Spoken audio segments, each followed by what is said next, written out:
जय श्री राम दोस्तों, मैं विक्की त्यागी आपका स्वागत करता हूँ। अगर आप एआईबी एस्पिरेंट हैं और आपके भी जो बेयर एक्ट होते हैं वो समझ में नहीं आते, तो आज मैं आपको इसी के बारे में बताने वाला हूँ कि आपको उसको कैसे पढ़ना चाहिए। तो सबसे पहले हमें ये पता होना चाहिए कि बेयर एक्ट क्या होता है।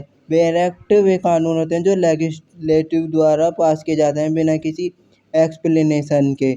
और फिर अगर आप इसको डायरेक्ट पढ़ते हैं तो ये आपके समझ में नहीं आएगी। इसमें सिर्फ एग्जैक्ट लीगल लैंग्वेज होती है, इंटरप्रिटेशन हम ही लोगों को करना होता है। सीधे सेक्शन से शुरुआत मत करो, क्योंकि जो इंडेक्स है उसको देखना इसमें बहुत ज़्यादा ज़रूरी है। जो चैप्टर्स हैं उनको समझो, जो उसका पूरा स्ट्रक्चर होता है उसको समझे।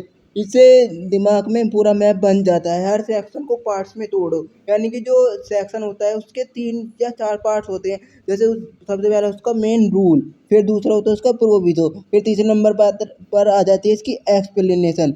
पढ़ते समय खुद से सवाल पूछने हैं कि इसका रूल क्या था, जो इसमें एक्सप्लेनेशन दे रखी थी वो क्या थी, जो एक्सेप्शन थी वो क्या है।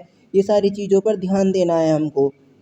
यानी कि जो बेयर एक्ट है उसको जो पढ़ना, अगर आप उसको सेक्शन वाइज पढ़ेंगे तो कहीं ना कहीं आप कंफ्यूज हो सकते हैं। लेकिन अगर आपको पहले आप उसका इंडेक्स पढ़ेंगे, जो उसका स्ट्रक्चर है, उसके चैप्टर्स हैं, जो उसके चैप्टर की वो दे रखी है कि कहाँ से कहाँ तक इसका ये चैप्टर है। जैसा कि मेरे पास ये BNSS का बेयर एक्ट है, तो इसके अंदर जो उसका जो पहला चैप्टर दे रखा है वो इसी का दे रखा है कि जो ये है, क्या बोलते हैं इसको, प्रिलिमिनरी। ये इसमें इसका जो पहला चैप्टर है वो प्रिलिमिनरी का है। वो कहाँ से कहाँ तक है, जो ये चैप्टर है इसका 1 से लेकर 5 सेक्शन तक। फिर इसका जो सेकंड चैप्टर है वो दे रखा है कॉन्स्टिट्यूशन ऑफ क्रिमिनल कोर्ट्स, यानी कि जो क्रिमिनल कोर्ट्स एंड ऑफिसेज होते हैं उसके बारे में बता रखा है। और फिर इसमें एक तीसरी सबसे इम्पोर्टेंट चीज़ है कि जो लीगल वर्ड्स होते हैं इम्पोर्टेंट होते हैं। शैल बी जरूरी, यानी कि जितने भी में इंक्लूड होते हैं, मीन्स ये सारी चीज़ें।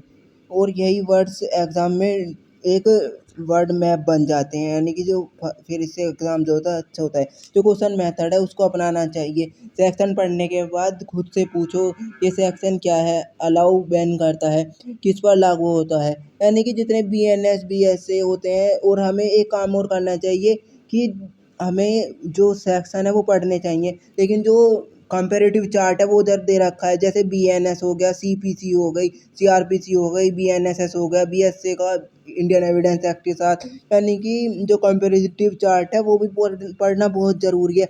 और शॉर्ट नोट्स बनाते रहें, जैसे कीवर्ड्स हैं उसको लिखते रहें। जो फ्लो चार्ट है वो भी बनाने बहुत ज़रूरी हैं। और प्रैक्टिकल एग्जाम्पल से सोचो, जो हमारी ज़िंदगी है उसमें भी जो हमारा कानून है वो कैसे उपयोगी होता है।